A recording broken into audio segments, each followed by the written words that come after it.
15वां अध्याय। देश, काल, पात्र और दान का विचार। ऋषियों ने कहा, समस्त पदार्थों के ज्ञाताओं में श्रेष्ठ सूत जी हमसे देश, काल और दान का वर्णन करें। देश का वर्णन। सूत जी बोले, अपने घर में किया देवयज्ञ शुद्ध ग्रह के फल को देने वाला है। गौशाला का स्थान घर में किए गए देवयज्ञ से 10 गुना, जबकि जलाशय का तट गौशाला से 10 गुना है। एवं जहाँ तुलसी, बेल और पीपल वृक्ष का मूल हो, वह स्थान जलाशय तट से भी 10 गुना महत्व देने वाला है। देवालय उससे भी अधिक महत्व रखता है। देवालय से 10 गुना महत्व रखता है तीर्थ भूमि का तट। उससे भी श्रेष्ठ है नदी का किनारा तथा उसका 10 गुना उत्कृष्ट है तीर्थ नदी का तट। इससे भी अधिक महत्व रखने वाला है सप्तगंगा का तट, जिसमें गंगा, गोदावरी, कावेरी, ताम्रपर्णी, सिंधु, सरयू और रेवा नदियां आती हैं। इससे भी 10 गुना अधिक फल समुद्र का तट और उससे भी 10 गुना अधिक फल पर्वत चोटी पर पूजा करने से होता है। और सबसे अधिक महत्व का स्थान वह होता है जहां मन रम जाए। काल का वर्णन। सतयुग में यज्ञ, दान आदि से संपूर्ण फलों की प्राप्ति होती है। त्रेता में तिहाई, द्वापर में आधा, कलियुग में इससे भी कम फल प्राप्त होता है। परंतु शुद्ध हृदय से किया गया पूजन फल देने वाला होता है। इससे 10 गुना फल सूर्य संक्रांति के दिन, उससे 10 गुना अधिक फल तुला और मेष की संक्रांति में तथा चंद्र ग्रहण में उससे भी 10 गुना फल मिलता है। सूर्य ग्रहण में उससे भी 10 गुना अधिक फल प्राप्त होता है। महापुरुषों के साथ में वह काल करोड़ों सूर्य ग्रहण के समान पावन है, ऐसा ज्ञानी पुरुष मानते हैं। पात्र वर्णन। तपोनिष्ठ योगी और ज्ञाननिष्ठ योगी पूजा के पात्र होते हैं, क्योंकि ये पापों के नाश के कारण होते हैं। जिस ब्राह्मण ने 24 लाख गायत्री का जाप कर लिया हो, वह भी पूजा का पात्र है। वह संपूर्ण काल और भोग का दाता है।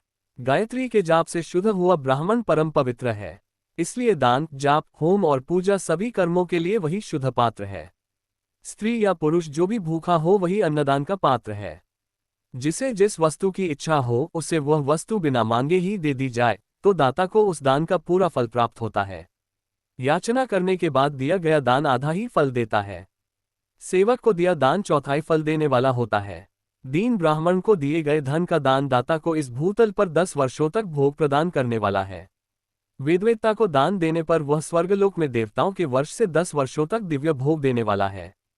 गुरु दक्षिणा में प्राप्त धन शुद्ध द्रव्य कहलाता है। इसका दान संपूर्ण फल देने वाला है। क्षत्रियों का शौर्य से कमाया हुआ, वैश्यों का व्यापार से आया हुआ और शूद्रों का सेवावृत्ति से प्राप्त किया धन उत्तम द्रव्य है। दान का वर्णन। गौ, भूमि, तिल, सुवर्ण, घी, वस्त्र, धान्य, गुड़, चांदी, नमक, कोन्हरा और कन्या नामक 12 वस्तुओं का दान करना चाहिए।